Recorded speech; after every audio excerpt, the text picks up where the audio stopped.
Bonjour, connaissez-vous Mélissa et Fernande? Il s'agit d'une jeune fille d'une vingtaine d'années et de son arrière-grand-mère de 101 ans qui vivent en colocation dans le sud de la France depuis 2 ans. Sur les réseaux sociaux, elles sont suivies par un demi-million de personnes.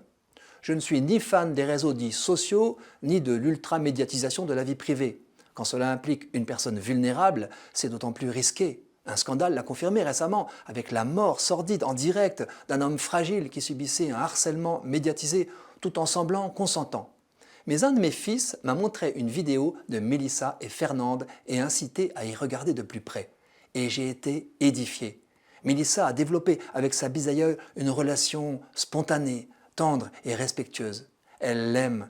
Elle lui a redonné le goût de vivre. Adorable, la très vieille dame qui vit en fauteuil roulant le lui rend bien. L'authenticité de leurs échanges ne fait aucun doute. Mélissa n'hésite pas à aborder des sujets délicats comme ceux de la dépendance ou de la mort avec un naturel désarmant. Pour ceux qui les suivent, elle est l'ambassadrice de la vieille dame. Lui ayant expliqué le fonctionnement des réseaux sociaux, elle lui lit les questions posées par les internautes et recueille ses réponses à la fraîcheur désarmante. Leur sagesse se croise quand chacune fait comprendre à l'autre la façon de penser de sa génération. Fernande a gardé en tête que les enfants sont interdits de parole à table. Mélissa conteste cette pratique qu'elle trouve moyenâgeuse, mais elle reconnaît que sa génération est traversée de doutes existentiels qui compliquent bien des vies, alors que son arrière-grand-mère a simplement accueilli la sienne avec son corps et son identité tels que ses parents les lui avaient légués. J'ai trouvé très ajustés les conseils que donne la jeune femme sur les relations à entretenir avec une personne âgée.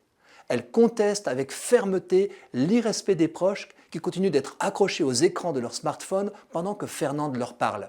Elle déplore aussi certains travers des soignants qui ne prennent pas en compte ses demandes. Elle préconise de l'écouter, répéter, voire ressasser son passé, mais aussi de faire avec elle des projets sans l'enfermer ni dans son âge ni à son domicile. Elle n'hésite pas à la projeter dans l'avenir en lui demandant par exemple s'il accepterait d'être témoin de son mariage, qu'elle n'envisage pourtant pas avant des années. Elle a emmené Fernande partout, dans les musées, les restaurants et même pour un voyage en camping-car, tout en évitant la foule et les sorties trop agitées qui risqueraient de la fragiliser davantage. Tout le monde n'a pas la chance de pouvoir vivre harmonieusement en colocation avec une arrière-grand-mère ou une arrière-petite-fille. Les caractères ne sont pas toujours compatibles. Mélissa et Fernande sont toutes les deux ouvertes, souples, patientes et généreuses.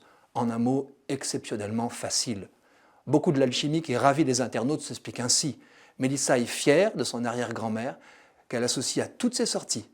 Un tel duo a beau être unique, le succès de sa médiatisation ne peut que faire des émules du côté des jeunes générations, et c'est une bonne nouvelle.